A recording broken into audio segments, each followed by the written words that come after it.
Welcome friends to our YouTube channel Arsh ज्ञान।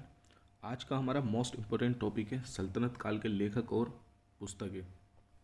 इस topic में हम सल्तनत काल के लेखक, उनकी रचनाएं और उन रचनाओं में जो विषय दिए गए हैं उन पर चर्चा करेंगे। वीडियो शुरू करने से पहले चैनल को सब्सक्राइब करना ना भूलें। चलिए शुरू करते हैं। सल्तनत काल के लेखक और पुस्तकें। अल बरूनी। अल बरूनी ख्वारिज़ फारस नगर का निवासी था। ये महमूद गजनवी के साथ भारत आया। इसने बनारस में संस्कृत सीखी। अल बरूनी बाद में पंजाब में स्थायी रूप से बस गया। अल बरूनी ने भारत में सती प्रथा का वर्णन किया। अल बरूनी के अनुसार भारत में वैष्णव संप्रदाय अधिक लोकप्रिय था। अल बरूनी ने भारत में 16 जातियों का उल्लेख किया है। अल बरूनी की पहली रचना है तहकीक हिंद। यह पुस्तक अल बरूनी ने अरबी भाषा में लिखी। इसका अंग्रेजी में अनुवाद 1888 में एडवर्ड सचाऊ ने किया। इस पुस्तक में उत्तरी भारत की भौगोलिक, राजनीतिक, सांस्कृतिक, सामाजिक, धार्मिक व आर्थिक स्थिति का पता चलता है। तहकीक हिंद को किताबुल हिंद भी कहा जाता है। किताबुल हिंद को 11वीं शताब्दी के भारत का दर्पण भी कहा जाता है। अली इब्न हमीद की रचना है चचनामा। चचनामा का मूल नाम है फतेहनामा। चचनामा में अरबों की सिंध विजय का इतिहास लिखा है। उत्बी। उत्बी की रचना है किताबुल यामिनी।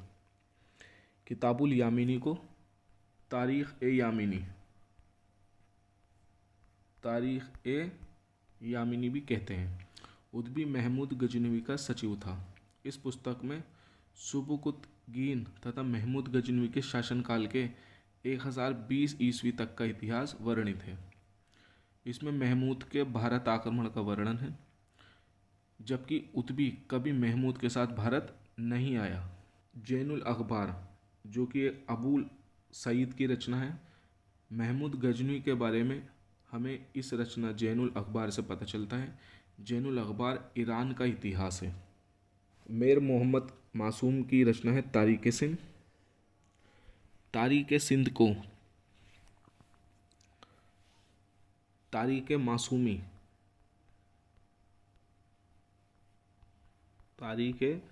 मासूमी भी कहते हैं। सिंध की अरब विजय से लेकर अकबर के काल तक का सिंध का इतिहास हमें इससे पता चलता है। ये सिंध का विस्तृत इतिहास है। हसन निज़ामी की रचना है ताजुल मासिर। ताजुल मासिर फारसी ग्रंथ है। भारत में हुई 1191 से 1217 ईस्वी तक की घटनाओं का वर्णन हमें ताजुल मासिर से मिलता है। कुतुबुद्दीन ऐबक के समय की घटनाओं का वर्णन है। दिरहम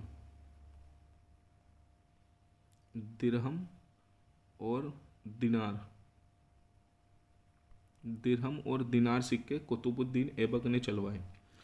कुछ जानकारी मोहम्मद गोरी और इल्तुतमिश की भी हमें इस रचना से मिलती है। मिनहाजुद्दीन सिराज की रचना है तबकाते नासिरी। सुल्तान नसरुद्दीन महमूद के समय 1260 ईस्वी तक का इतिहास हमें इस रचना से पता चलता है। ग्वालियर विजय के बाद इल्तुतमिश ने मिनहास को ग्वालियर मस्जिद का इमाम नियुक्त किया था। नसरुद्दीन महमूद के समय मिनहास दिल्ली सल्तनत का मुख्य काजी बना। अमीर खुसरो का जन्म उत्तर प्रदेश के इटावा जिले के पटियाली नामक स्थान पर हुआ था। अमीर खुसरो एक कवि, शायर, गायक, संगीतकार था। अमीर खुसरो ने बलबन, केकुबाद, क्यूमर्स, जलालुद्दीन खिलजी, अलाउद्दीन खिलजी, मुबारक खिलजी, खुसरो शाह और गयासुद्दीन तुगलक तक कुल 8 सुल्तानों का काल देखा। हज़रत निज़ामुद्दीन औलिया के शिष्य थे अमीर खुसरो। हिंदी और खड़ी भाषा का खुलकर प्रयोग करने वाले पहले मुस्लिम कवि थे। इन्होंने तबले का आविष्कार किया। अमीर खुसरो ने तबले का आविष्कार किया था। अमीर खुसरो की पहली रचना है खज़ाइनुल फुतूह। इससे हमें अलाउद्दीन खिलजी की विजय, मलिक काफूर का दक्षिण अभियान, अलाउद्दीन खिलजी के 15 साल का विवरण, उसके भवन व प्रशासनिक सुधार का वर्णन, रणथंबोर के हम्मीर की रानी रंग देवी का जौहर का वर्णन, वे शतरंज का खेल के बारे में पता चलता है। किरानुस्सादैन अमीर खुसरो की रचना है। बुगरा खां और उसके बेटे कैकुबात के मिलन का वर्णन है इसमें।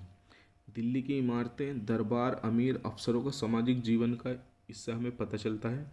मंगोलों के प्रति भी घृणा प्रकट की है अमीर खुसरो ने अपनी इस रचना में।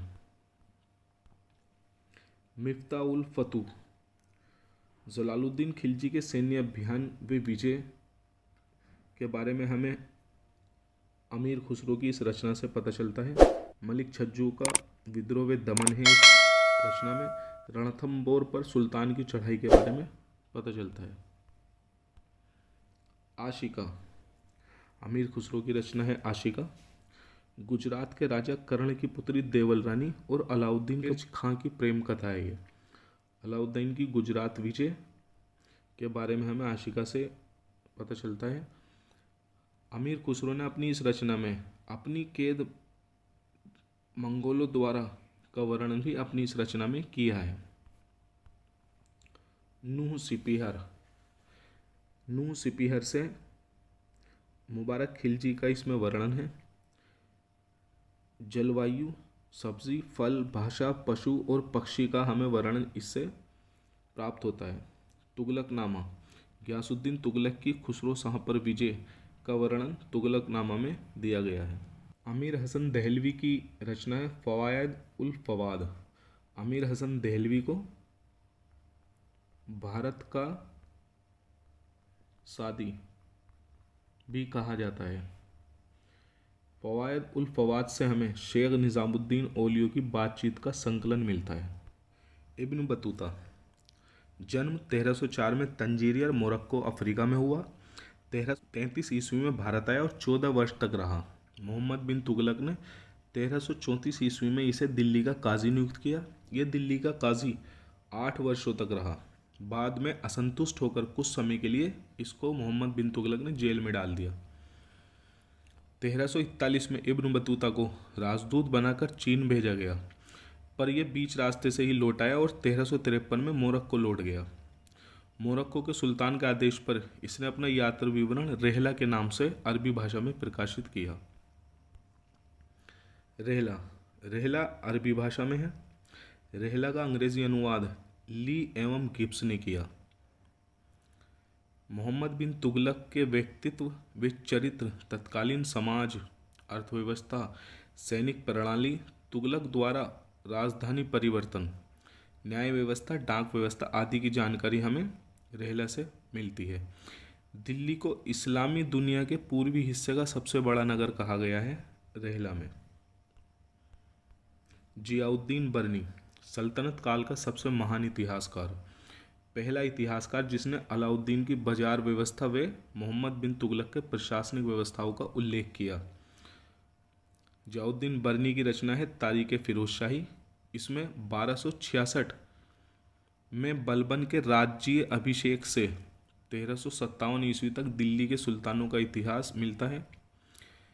मिनहाज ने तबकाते नासिरी में जहां अपने इतिहास को समाप्त किया, बर्नी ने तारीख फिरोज शाही में वहीं से अपना इतिहास लिखना शुरू किया।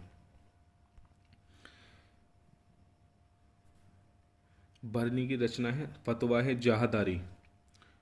मुस्लिम शासन व्यवस्था का इससे वर्णन मिलता है। फिरोज ने बर्नी पर विद्रोह का आरोप लगाकर उसे कैद कर लिया था। फिरोज को खुश करने के लिए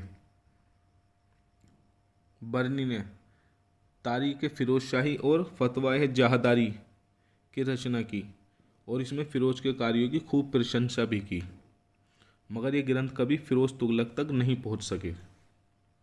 बर्नी की तीसरी रचना है शान-ए मोहम्मदी, जो पैगंबर मोहम्मद साहब की जीवनी है। एक रचना है इनकी हसरतनामा, इसमें हमें मुस्लिम कानूनों का उल्लेख मिलता है। ख्वाजा अबू बकर इसामी की रचना है फुतूह सलातीन। गजनवी वंश के समय से लेकर मोहम्मद बिन तुगलक के समय तक का इतिहास इसमें मिलता है। बहमनी वंश के प्रथम शासक अलाउद्दीन बहमन शाह को ये समर्पित है। शम्स सिराज अफीफ की रचना है तारीख फिरोज शाही। फिरोज शाह तुगलक के शासनकाल की सैन्य, राजनीतिक, प्रशासनिक व्यवस्था और जागीर प्रथा का वर्णन हमें इसमें मिलता है। तैमूर के आक्रमण के ये बाद लिखी गई। मजदुद्दीन फिरोजाबादी की रचना है कामूस, ये अरबी शब्दकोश है। जियाउद्दीन नक्शवी की रचना है तुतीनामा, इसमें चिंतामणि भट्ट की शुक्र सप्तती का फारसी में अनुवाद किया गया है। अबू तालिब हुसैनी, इसने मलफूजात ए तैमूरी का फारसी में अनुवाद किया। तुर्की भाषा में तैमूर की आत्मकथा है ये। अबू तालिब हुसैनी ने इसे शाहजहां को भेंट किया था। सिराजुद्दीन अली याजदी की रचना है जफ़रनामा, ये तैमूर लंग की जीवनी है। रचना तैमूर की मृत्यु के 30 साल के बाद की गई। अन्य लेखक और पुस्तकें। फिरोज तुगलक की आत्मकथा है फुतूहात ए फिरोज शाही। याहिया बिन अहमद सरहिंदी की रचना है तारीख ए मुबारक शाही। नूरुद्दीन मोहम्मद की रचना है लुबाब उल अलबाब। जमाली कम्बू, जिन्हें शेख जमालुद्दीन भी कहते थे, की रचना है सियारुल अफरीन और मेहरू माह। अहमद यादगार की रचना है तारीख सलातीन। नियामत उल्लाह की रचना है मगज़ान अफसाना। आइन उल मुल्क की रचना है इंशाए मेरू। फ़र्क़ ए मुदव्विर की रचना है अदब उल हर्ब। बेहाकी की रचना है तारीख़ बेहाकी। आई होप इस वीडियो में हमने जो टॉपिक कवर किया वो आपको अच्छे से समझ आया होगा। Thanks for watching this video. यदि आपको किसी टॉपिक पर वीडियो चाहिए तो कमेंट करके ज़रूर बताएं। मिलते हैं नेक्स्ट वीडियो में। Have a good luck.